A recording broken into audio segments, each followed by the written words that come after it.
আসসালামু আলাইকুম ওয়া রাহমাতুল্লাহ। সুপ্রিয় দর্শক, আজকে এমন একটি আমল নিয়ে আলোচনা করব যেটি স্বয়ং রাসূলুল্লাহ সাল্লাল্লাহু আলাইহি ওয়াসাল্লাম নিজে তার সাহাবী রাদিয়াল্লাহু তাআলা আনহুকে শিক্ষা দিয়েছেন। এটি সকাল সন্ধ্যা আমল করলে আপনার সচ্ছলতা আসবে, দুনিয়া আপনার নিকট অপমানিত হয়ে ফিরে যাবে। সুবহানাল্লাহ, আলহামদুলিল্লাহ। চলুন সেই হাদিসটি জেনে নিই। একজন সাহাবী রাদিয়াল্লাহু তাআলা আনহু আরজ করলেন, ইয়া রাসূলুল্লাহ সাল্লাল্লাহু আলাইহি ওয়াসাল্লাম, দুনিয়া আমার প্রতি পৃষ্ঠ প্রদর্শন করেছে। আমি চরমভাবে অভাবগ্রস্ত। আমার দয়ার নবী মায়ার নবী ইরশাদ করলেন, তোমার কি ওই তাসবিহ স্মরণ নেই যে তাসবিহ ফেরেশতা এবং মাখলুকের, যার বরকতে রুজি প্রদান করা হয়?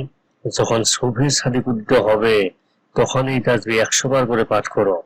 প্রিয় নবী সাল্লাল্লাহু আলাইহি ওয়াসাল্লাম সেই তাসবিহটি সাহাবী রাদিয়াল্লাহু তাআলা আনহুকে পড়িয়ে শোনালেন।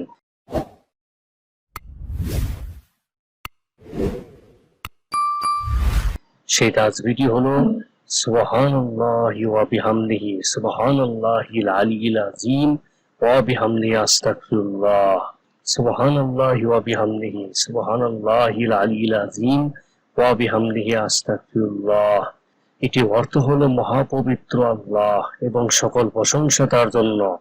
মহাপবিত্র আল্লাহ, যিনি সমুচ্চ, মহান এবং সকল প্রশংসা তার জন্য।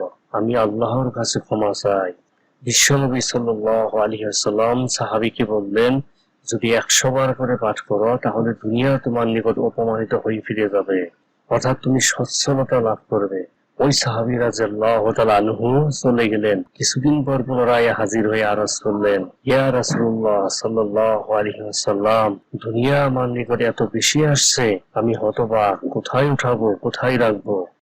প্রিয় দর্শক, সকাল এবং সন্ধ্যায় এই আমলটি দৃঢ় বিশ্বাসের সহিত প্রতিদিন করতে থাকেন।